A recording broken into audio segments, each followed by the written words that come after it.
Hi, I'm Victoria Pearson, but you can call me V, and I promised you a witchy vlog this week, so that is what we're going to do. You can follow along and do this at home as well. All you need is a couple of bits of paper, one for working stuff out and one that's for best, and a pen, and that is it. Super simple. So today we are doing a sigil, and I have actually done a video on sigils before, but it was about 2 years ago now, and I feel like I've got better at making YouTube videos, I've got better at explaining things, and I've got better at filming things, so I'll be able to explain it a bit easier this time. Sigils can be used for just about any type of magic. You can add them to a spell jar to amplify the ingredients. You can add them into aspects of your home, and I'll show you a few that I've got in a minute. You can make them in shapes with moisturizer or foundation, blend it in, and then you've got it involved in your magic as well. You can put it on your products to enchant different products, and you can use it for protection spells, glamour spells, confidence spells, love spells, money spells, pretty much any other spell that you can think of. I'm pretty sure I told you in one of my previous videos that I've got a sigil underneath my doormat that transmutes negative energy into positivity when you walk through my door. I have also got a sigil on the back of my hairbrush for long, strong, healthy looking hair, and I don't know, I feel like it's working fairly well. You can use them for just about anything, and that is the best part of this spell. So if you're new to the craft, and if you're not, just ignore me for a second. If you're new to the craft, you maybe have heard the phrase intention is everything being parroted all over the internet when it comes to magical works. I would say intention isn't everything. After all, I can intend to be really skinny and very rich, but unless I stop eating bread and start doing some work, that isn't going to happen. But intention is a really important part of doing magic. In fact, when I was teaching somebody before about this, I said to them, it is a good idea to consider the universe, the higher power, whatever it is that you are doing your working towards, consider it to be a bit like a genie. It is going to give you exactly what you asked for, so you have to be so careful about how you word what you ask for. That is where sigils come in. They're very handy like that. I'm going to do an example one today, which, to be honest, isn't really going to work because, well, it might, but it'll be a coincidence. It isn't going to work because I'm not focusing my full intention on making this sigil. I'm focusing most of my attention on making sure that I'm showing you in a way that is clear and concise and useful to you. And so I'm not completely 100% focused on my task right now. And so that is going to mess with the intention. The intention is the foundation of the spell, and especially when it comes to a sigil. So the first thing that you're going to want to do, really drill down into what it is that you want. Spend a couple of days journaling about it, writing it down, writing it in different forms and ways and tweaking it in different forms and ways until you have a sentence that you are sure distills the whole of the thing. If you're a creative type, you might have heard the phrase elevator pitch before. That is kind of what we're going for here. We're going to take the big idea of what we want. So in my example one, I'm going to do a sigil for more views on this particular video. And as I said, it probably isn't going to work because I'm not really intending that. I'm really intended to show you how it's done. But I might start by saying I want lots and lots of views on this video. And that's great, but it's very vague, and the universe genie might hear that as, okay, fine, but you can have lots and lots of bots looking at your video. Or, okay, fine, but you get lots of people that aren't engaged in your content watching your video. Or, okay, fine, but to me, 3 is lots. So we have to be a bit more specific about it. So say, I want 1,000 views on this video. And you might even decide to do that by a particular time point as well, so that you can know that the spell is working. So maybe I want 1,000 views on this video before the end of the year. It's quite a big task for me because I'm a little channel. But either way, we're going to journal it out. We're going to work out what the actual specific thing is, right down to the bare bones of it. Then, once you have done that, you're going to write the numbers 1 to 12 out on a piece of paper, and then you're going to write the alphabet under that. So obviously there are more than 12 letters in the alphabet. So with number 1 here, you're going to have A, but you're also going to have M and Y on there. So 1 to 6, A, B, C, D, E, F. 7 becomes G, H, I, J, K, L. But then you go back to the beginning again for the M, N, N, O, P, Q, R. You know what your alphabet is, right? So by the end, Every letter of the alphabet should correspond to a particular number. It doesn't matter how you set it out. This is just more intuitive for me. If you just want to do it as a list, that's fine as well. It doesn't make any difference at this stage. There are lots of different ways to make a sigil. I'm going to show you a couple real quick and maybe talk you through a couple more. This one I think is the most easy, although it does take quite a long time, but you want to spend a lot of time over this. Making the sigil is the spell, so you want to take your time on making it. I'm going to move you so you can see better on my paper. So I've got my alphabet written down here with my numbers 1 to 12. The next step for that is to make a little clock face. Doesn't have to be perfect because it's not part of the sigil. This is just part of the working out. So we make our 12 little dots around the clock face. You can number them if you find it easier. I don't feel the need to, but I'll do some for you to demonstrate what I'm talking about here. Okay. And we're going to take our sentence that we worked out earlier, and the next few bits of this are kind of optional, and there's different ways that you can do it. But a way that I see a lot of people do it and that I personally find useful is to first get rid of all of your vowels. So get rid of your A's, E's, I's, O's, and U's. And if it's easier for you, you can then write down the letters that you've got left, so that we've just got the consonants there. Once we've got the consonants down, we're going to cross out any repeating letters as well.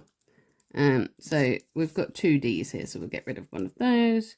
We've got 2 V's, so we'll get rid of one of those. We've got 2 N's, get rid of one of those. 2 T's, 2 H's, 2 S's. And so what we're left with is these letters that don't repeat, that are all consonants. And we're already reducing this spell down quite a lot now.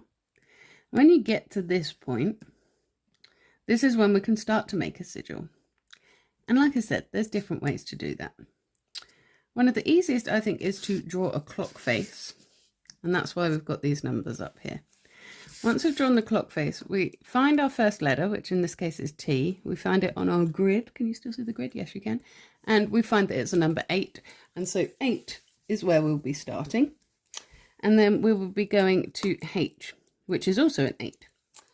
That's kind of annoying. And some people, they will put a dot there to show that we're in the same place again. That's unfortunate that that was straight away. Okay, the next letter is N. That's a number 2. So we'll go from this 8 to number 2. It's up to you if you do it straight, curvy, whatever. We can do this lots and lots of times until we find the right thing for us. D is number 4, so then we bounce to number 4. Okay, V is number 10, that bounces up to number 10.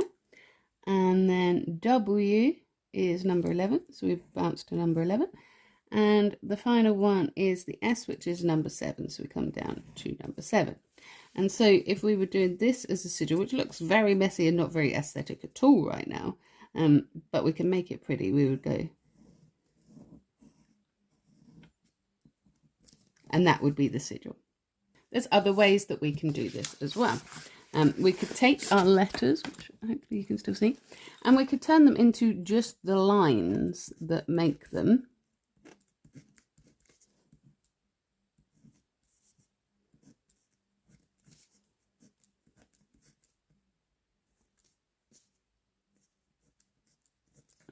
Or like this. And so these are the lines that, if we break up these letters, you create them. And then you can either get rid of repeating ones again, so we only keep one of these verticals, we only keep one horizontal, and we only keep one slashy one that's going that particular way. And then this curve here is pretty much the same as this curve here, so we could get rid of one of those, and we can use those lines to make up a new shape. I am not as good at these ones, it has to be said. Something like that would also be the same sigil with the same working and the same intention as this one. You can do this by crossing out consonants instead of vowels if you want a much more simple sort of shape. I quite like this one out of these. I quite like this one as well, to be honest.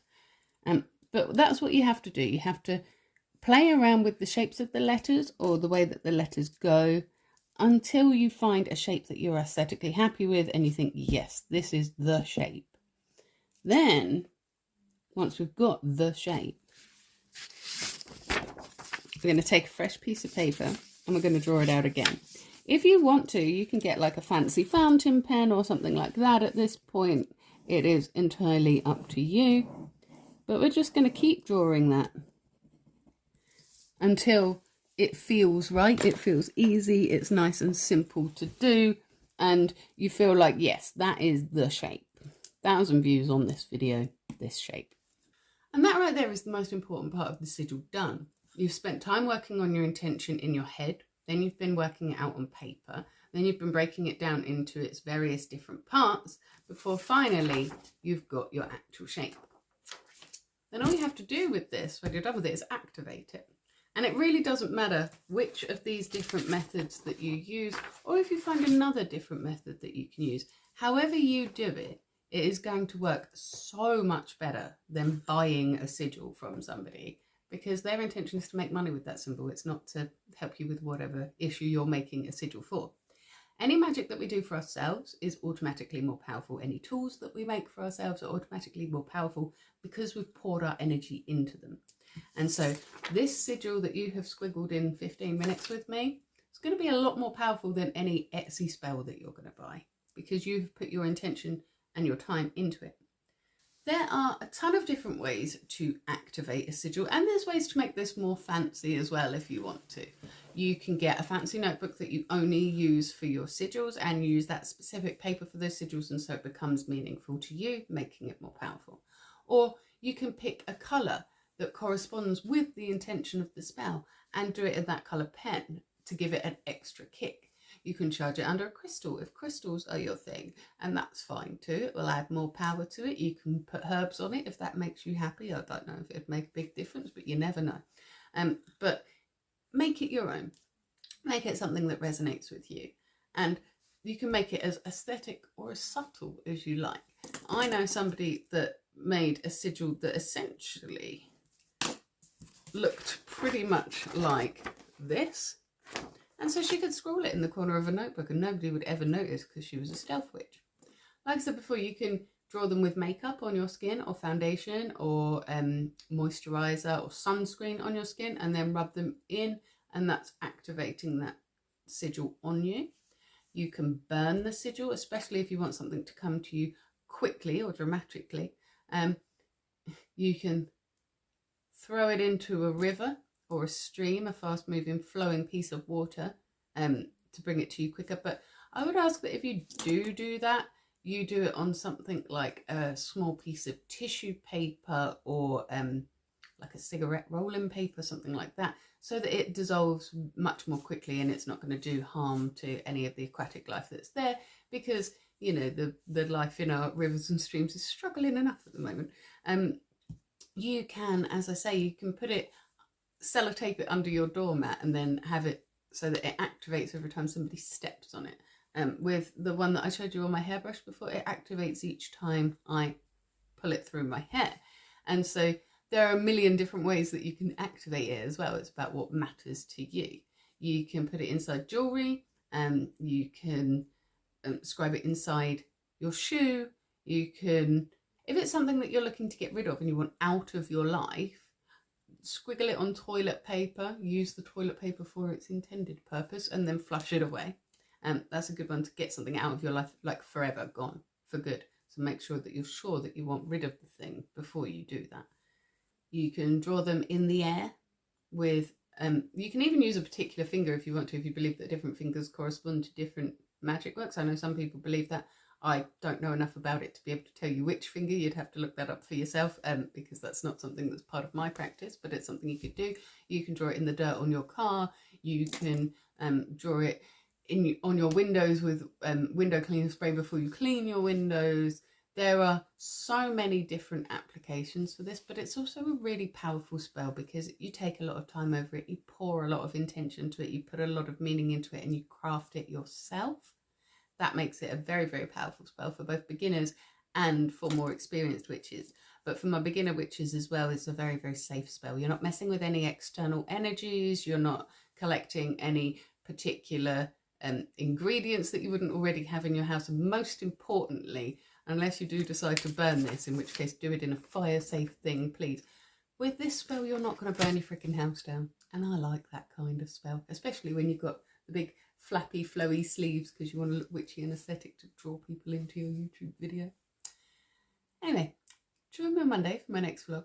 Not quite sure what I'm doing this time. It will depend if I've finished editing something or not. I'm editing a video at the moment of a friend has sent me an audio piece for you, and so I'm trying to make a video for behind it in a way that's going to look good and justify the audio that I've been sent, because it's really, really good, and I'm very much looking forward to sharing it with you.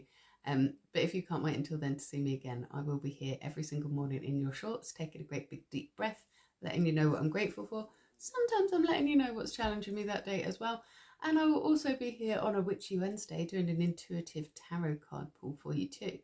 If you would like a private reading from me that I don't blast all over YouTube, hop onto my Ko-fi. I've got various different lengths of reading on there that I can do for you, and it is all private and personal, so I can do a personal tarot card reading for you as well.